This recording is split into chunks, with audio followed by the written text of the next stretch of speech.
Now, let me share something else with you, ladies and gentlemen. When you know within yourself that there's something you want to do, and I believe that all of us were born with a purpose, that all of us have something that we are supposed to do, that all of us have some goodness within us, and that goodness gives us a responsibility to manifest our greatness. And when you know that, you can feel it in your guts, and you know that you're deliberately operating below your potential. You've gotten comfortable. You stop expanding, you stop stretching, you stop challenging yourself. Let me share something else with you.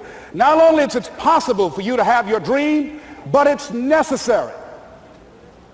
It's necessary that you have it, that you work on it, that you develop yourself, that you go for what is yours in the universe. I have a friend that at the beginning of the year I was in Los Angeles giving a speech, and I do a seminar teaching people how to become involved in the speaking business, and also one called Speaking with Power, teaching people how to begin to develop their communication skills.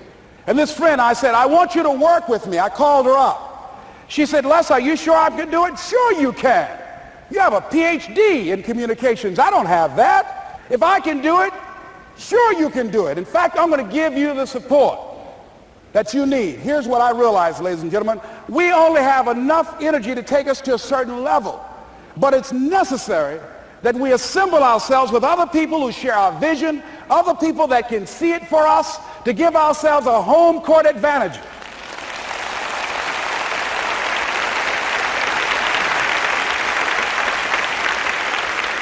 So it's necessary that you seek out other people who think like you, who are growing, who have decided that they are not satisfied with where they are. See, I don't believe that necessity is the mother of invention. No, necessity, in my opinion, is not the mother of invention.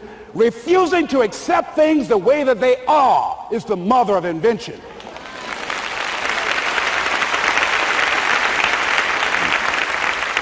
When you decide, I'm not going to settle for this, this is not going to be it for my life, I deserve more than this. See, that will start making you do some stuff. See, a lot of people go to work every day miserable, and all they do is just talk about how miserable they are.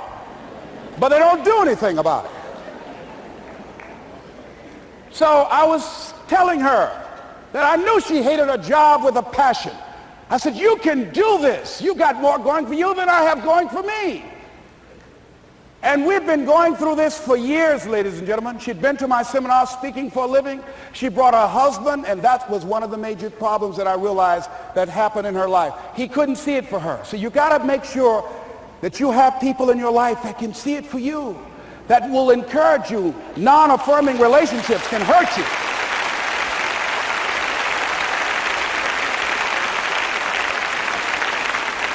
And I talked to him. I said, you know, I don't have anything to do with your marriage. He said, you and I are good friends, and she and I are good friends. And I'm not taking sides. I said, but if you can't see it for her, don't tell her that. Just give her some support. What if you're wrong?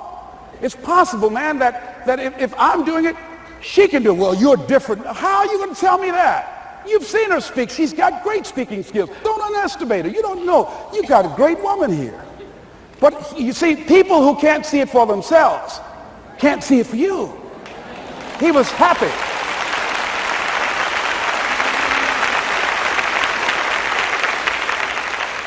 So I said, will you do it with me? I said, I'm going to give you the support you need. You can't do it by yourself.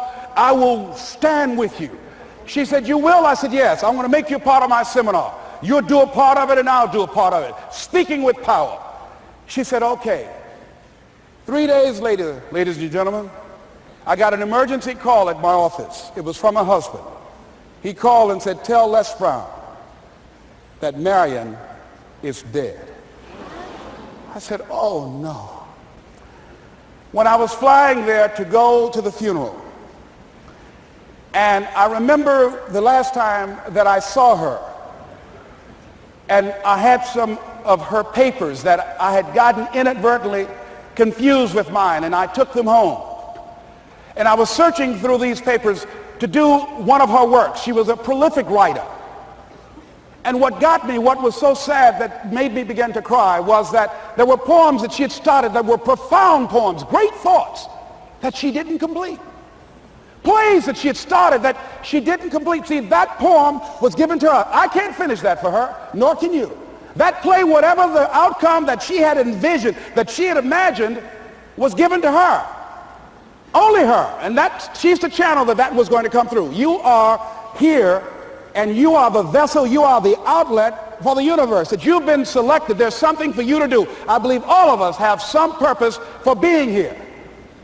And as I was going to the funeral, and I was reading a newspaper that said that millions of people are dying because of what they're eating, talking about their diet. And I'm sure that it was Marion talking to me, whispering, saying, Les, the next time you speak, say that even more are dying because of what's eating them.